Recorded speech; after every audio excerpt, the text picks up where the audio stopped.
Hi, Dustin here. Last October 11, 2022, Sandro Marcos explained in an interview why the Philippine peso has strongly devalued against the US dollar. Politics aside, Sandro Marcos's opening statement was right. The peso is not weak because the peso is weak. The peso is weak because the dollar is strong. However, the rest of his explanation was vague at best.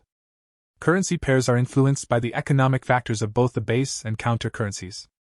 Sandro Marcos was right to point out the strength of the US dollar. But he failed to explain why the US dollar is strong. He did not mention anything about interest rates.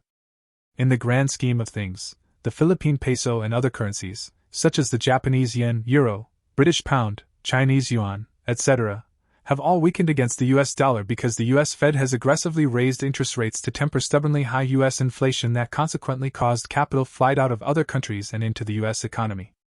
This, in effect, raised the demand for the US dollar. What's keeping the US dollar-Philippine peso exchange rate from breaching the 60 peso level?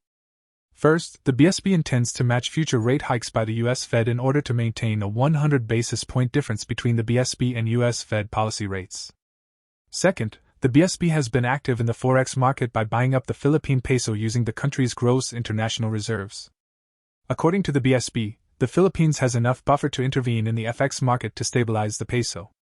Last but not least, remittances, which is the Philippines' largest source of foreign exchange after exports, will help support the Philippine peso against the US dollar, especially this December, as overseas Filipino workers send cash to their loved ones in time for the Christmas season.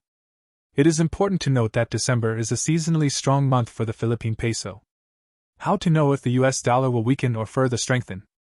To predict the long-term trend of the Philippine peso and other currencies against the US dollar, all eyes should focus on the US Fed's decision on subsequent rate hikes or rate cuts. Any rate cuts or a decline in the size and/or pace of future rate hikes will be perceived as a weakness against the US dollar. Thank you for listening.